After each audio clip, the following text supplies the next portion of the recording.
Hi everyone, welcome to our week on interpersonal skills. I know that might sound funny because it's an innovation major. So why are we starting out by talking about interpersonal skills, communication skills? Well, actually that's a really critical part of managing innovation and in particular managing people and managing them through the innovation process, which is what we're focusing on in this course. Communication is something we do every day and we don't even think about it, but it's actually something we need to think about a little bit more and more deeply. It's something we're not necessarily taught explicitly either at school or at university, but these skills are so critical and they're the foundation for how we go about managing innovation. And they also link together so many other elements of this course. So when we look at social networks, influencing, selling tactics, persuading, behaviour change, all of those things rely on interpersonal skills. Interpersonal skills are at the core of all of those things. So I think it's important for us to start with interpersonal skills right here and get that as our foundation. So welcome. Don't forget, it's important to go through the readings that are attached to these slides, as we've discussed in our workshops. And remember, we don't have a textbook for this course. I know a lot of you will be used to having a textbook and chapters that you go through each week. Instead, in this class, we're drawing on different readings. Within the lecture slides, I outline all of the references that I'm using for these particular week's lecture slides and the full references at the end of the lecture slide. And you'll also find the reading list as well located on Blackboard in each of the course materials week. So enough of that, let's get onto our content. This is a great quote that you can see here on the first slide. I know that you believe that you understand what you think I said, but I am not sure you realise that what you heard is not what I mean. It's a little bit complex there, but I like it because it highlights the difficulties that we can have in communicating. What it reflects is that both the speaker and the listener bring their own views to the communication process, and that their views can be impacted by biases and by noise, meaning that there's a lot of things that can go on that can influence whether what is intended to be sent by the speaker is actually received by the listener. We'll talk quickly here about what you will get out of this lecture and the workshops, and what you'll understand after we've been through this week's content. Firstly, I want you to be able to explain your interpersonal communication skills and why they're important for managing innovation. So I talked a little bit about that at the very start. I want you to be able to define what communication is. This is important because we communicate every day, but it's important to be clear about what we mean by communication, and also to understand the transactional model of communication, which is one of the most important and often cited models of communication. We're going to touch on emotional intelligence, which you might have explored in another course, but it's really important in understanding communication and how it can contribute to effective communication, but also can hinder communication. We're also going to focus on the important skills of listening and reflecting. Often when we think about communication, we only think about the sender, but what the receiver does is critical for effective communication. And finally, we'll explore how to interpret non-verbal behaviour and how it influences communication. An understanding of each of these aspects of communication is critical and will set us up for the topics that we'll see later in this course. As I said, particularly things like persuasion relies absolutely on effective communication. What is communication then? We've started talking about it and how important it is, but what is it and how do we model it? And what do we even mean when we say model as well? In university particularly, we often use theories or frameworks to help us understand things that are complex and can be quite broad. There'll be lots of things going on. So if we use frameworks and theories, it can help us to understand key aspects or elements of that issue or topic that we're trying to explore. It can help us to see where there might be commonalities across different situations and can help us to understand the relationship between all of those key aspects that we've identified.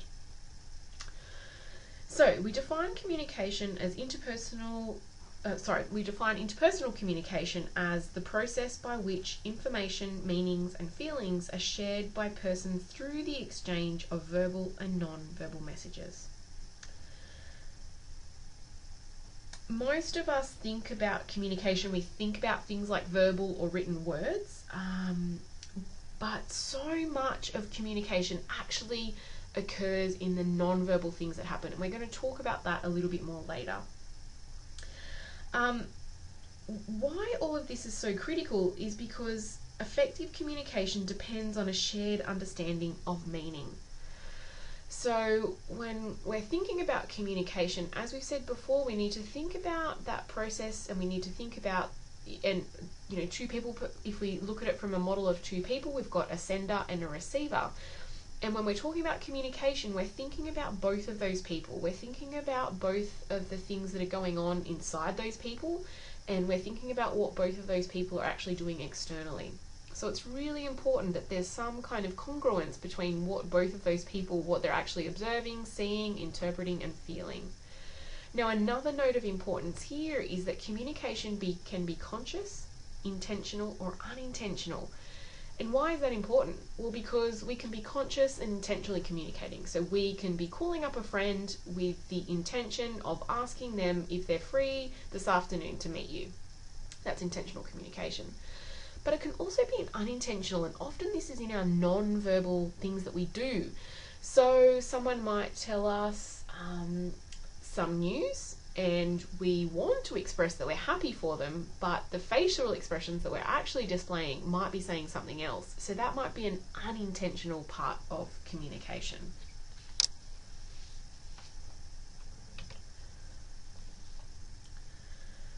Also important here, we've talked about the fact that communication is really important, and we've talked about the fact that it occurs between two people. And as I said, when we're talking about communication here, we're often referring to that kind of smaller group level communication.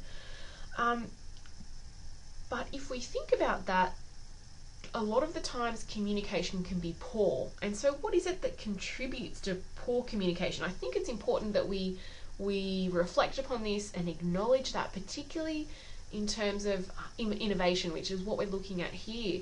And so these three things here, change, time pressure, and interpersonal conflict, they all can contribute to poor communication, but they're also things that actually are going on often within the innovation process. So when you bring something into an organization, let's look at it from that lens, even if it isn't new to the world, you'll be introducing change to people. It may be change in the product they're selling, change in the processes that they're using, or change in the people that they're dealing with.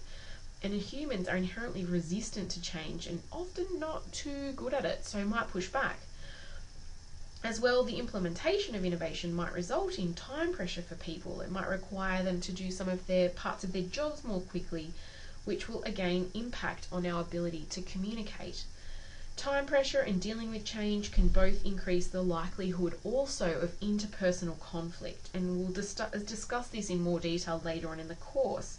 Some of the reasons that innovation can bring about in interpersonal conflict, but what we focus on here is that there is a relationship between each of these three aspects of innovation, and also that these aspects can contribute to poor communication, which isn't good, right? If innovation requires communication, then the fact that these things, which are often part of the innovation process, also contribute to poor communication means it's something that we really need to make sure we're aware of and focusing on in what we're doing.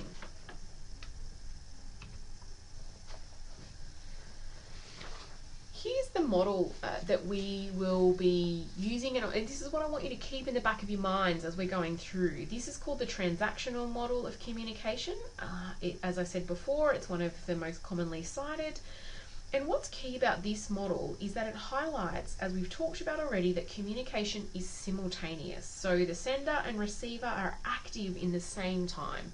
So what I mean by that is we're not looking at it as just a linear process that someone The sender encodes, sends out a message, which is then received by someone else, and then they provide feedback. What we're seeing here is that all of those things are happening at the same time. So if I'm the sender, I'm sending out a message to you. You would be sitting in front of me potentially, listening to what's going on, and at that same time, simultaneously, you'll be giving me feedback. Is what this person's saying to me interesting? Am I involved in what they're saying? Do I care about what they're saying? All of that will be happening, and I will observe the feedback that I'm getting, and I might adjust what I'm saying, how I'm saying it, what I'm doing there. So that's just what I want you to take away from that we're talking about something that's all happening simultaneously.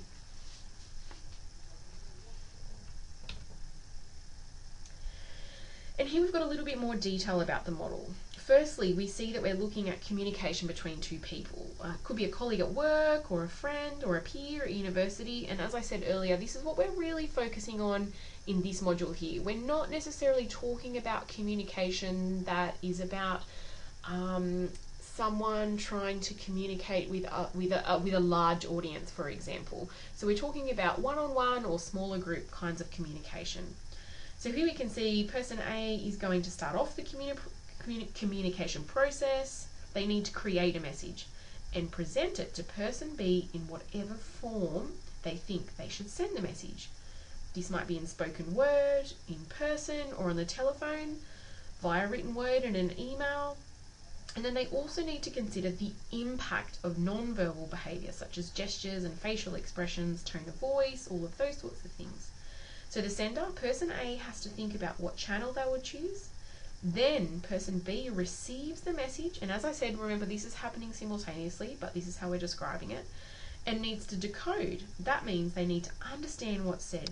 This might mean that they need to look beyond the actual words being spoken or written, look at non-verbal behaviour and tone.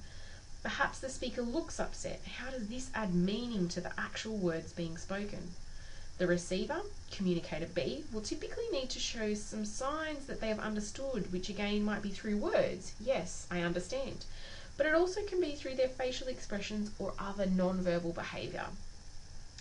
Of course, often these kinds of exchanges will happen hundreds of times in a long conversation with a friend or colleague. But if you think about it, each time we speak, all of this is going on. It can be particularly important that we consider this with more complex messages especially. Reflecting again on innovation, when we're wanting to persuade someone to accept a new idea that might have a significant impact on their workplace, for example, then how we communicate or send the message is highly important. What we also need to acknowledge that in all of what we've just talked about, context is critical. And I think a lot of the time when we're talking here at university, in lectures, and in the examples that I'll probably give in this module, a lot of that will come from a very Australian context, okay? So a lot of what we're talking about might actually look and sound a little bit different if we were somewhere else in the world, potentially. So context isn't just about national cultures, though. It might be about your workplace at that current time. Is there a lot of pressure on your colleagues to make sales targets, for example? If so, the message you're sending about wanting to push through a change to that sales process might be received with more fear and apprehension than if it was a more relaxed point in time. The actual room that you're in and the way you're positioned in relation to each other can be important. If someone's sitting across the table from three others, that can feel a little bit intimidating. Or if you're all standing casually waiting to buy a coffee, that will affect the way that the conversation is received. But I'll highlight again here, culture has a huge impact on how messages are sent and received, and we need to keep that in mind as we're going through. Noise. So noise is essentially anything that might influence or interfere the communication between people. And we'll just quickly talk through these and remember, the reference is up there if you want to do a little bit of your own reading and dig a little bit deeper into each of these. So environmental, we know what that is. That's external noise. It's literal noise. You know, is there a building going on outside? Are you cooking and there's loud cooking noises going on? Are you in a loud cafe? Things like that. So any actual noise that might actually stop you hearing. There's also physiological impairment. So this is your physical state. This can be a permanent or a temporary hearing impairment, for example. Semantic is really important. So this is when we might be saying a word but interpreting that word differently. In Australia, for example, people who come here from somewhere else will often be really unsure about some of the colloquialisms that we use. Even coming from different regions in Australia, you might be not aware of the way they might refer to a particular place, for example. Organisational, so this is the arrangement of the message, where the order of ideas, for example, might fail to make sense. So sometimes when someone's really excited about something, they might start the conversation kind of at the end, and that can add confusion or noise. There's cultural, which we've talked about, which can be linked to that semantic, but it can also be linked to those non-verbal actions that might go on there as well.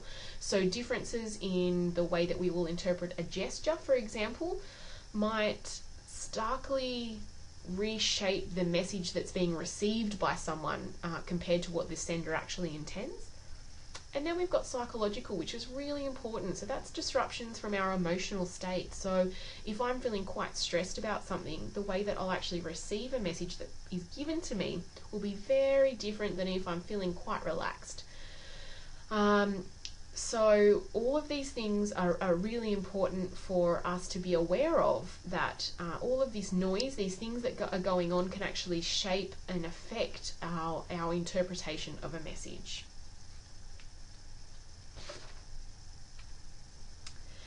And we referred to just on that slide there earlier that there are cognitive biases as well, which are really, really important.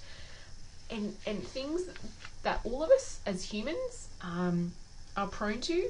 We often are not consciously aware of them, but they significantly impact our communication every day.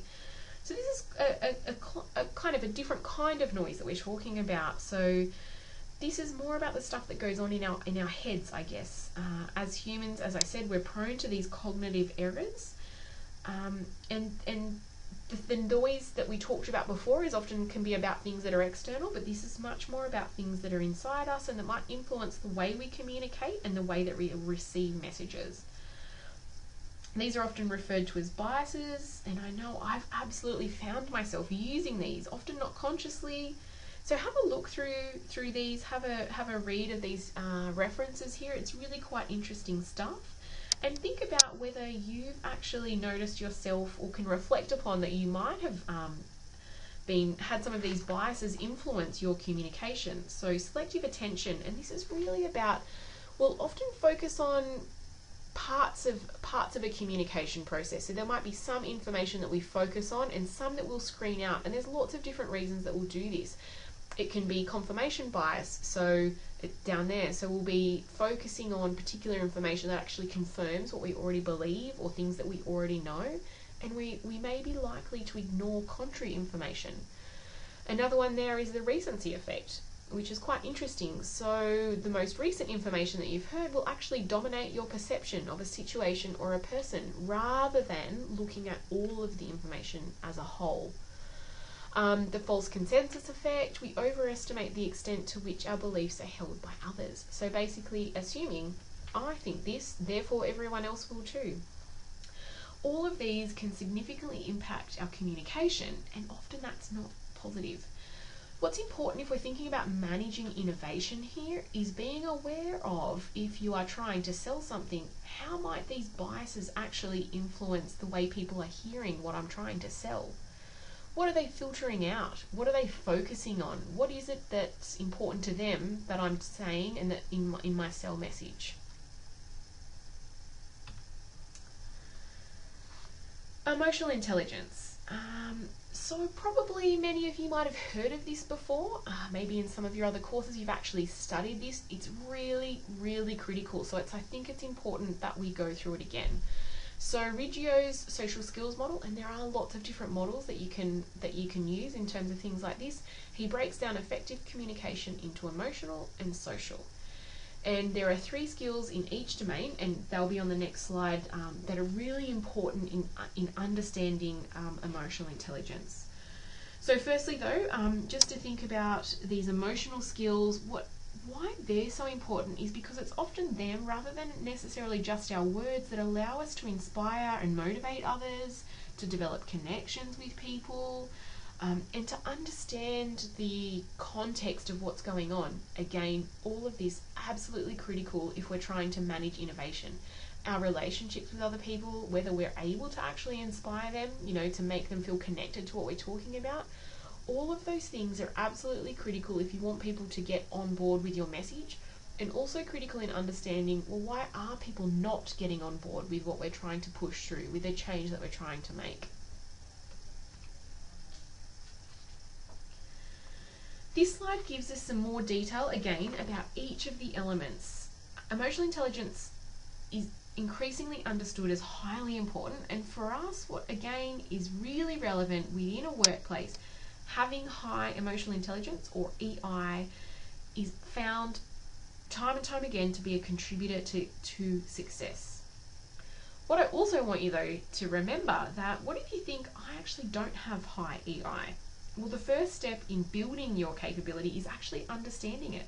So you need to understand each of these aspects, and maybe then it can help you identify, well, maybe it's actually this part of it only that I'm not really strong in. So perhaps you're really sensitive to other people's emotions, but not so great on your own expressiveness. So maybe that's something that you can work on. So emotional intelligence is absolutely something that a lot of us will naturally have, but that's not to say that it's not something that can't be worked on, and the first step in that is understanding each of these. So we're going to have a little break now, and when we come back we're going to start talking about listening and reflecting, which is a critical part of the communication process.